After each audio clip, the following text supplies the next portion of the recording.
پاکیزه نظر پاک نهادیم و دلیریم، در وقت خودیم و نه پراه و نه دیریم.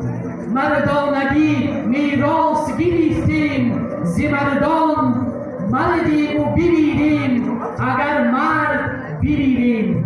ما نسل جوانیم و جوانیم از معرفت دوز ایام بی فلک سیر، صاحب دل و نامآور و نورانه ضمیریم.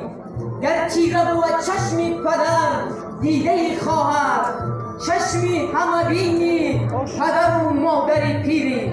ما نسل جوانیم و جوانیم ما را مدد نماید ارواح آل سامان، همرنگ هر دو عالم همراز این زمینه.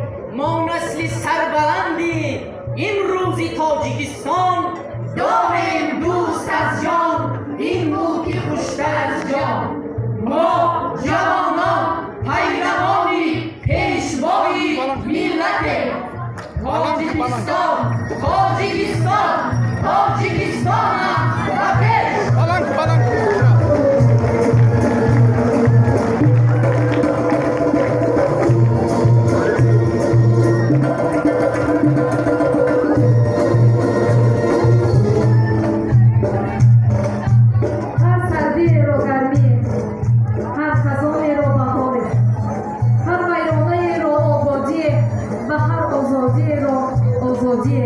هر آغاز را انجام در پیش است.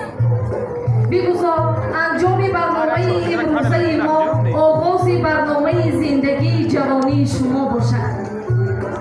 دوستان گرامی، این بود برنامه آماده نموده اهل هنرمندان دیار فیض‌آباد. بنا گفته نماند که امروز ساعت 4:00 در باغ شهر فیض‌آباد بزم کلان جوانی برگزار می‌گردد. همه شمایان را به تماشای این برنامه دنیای جوانی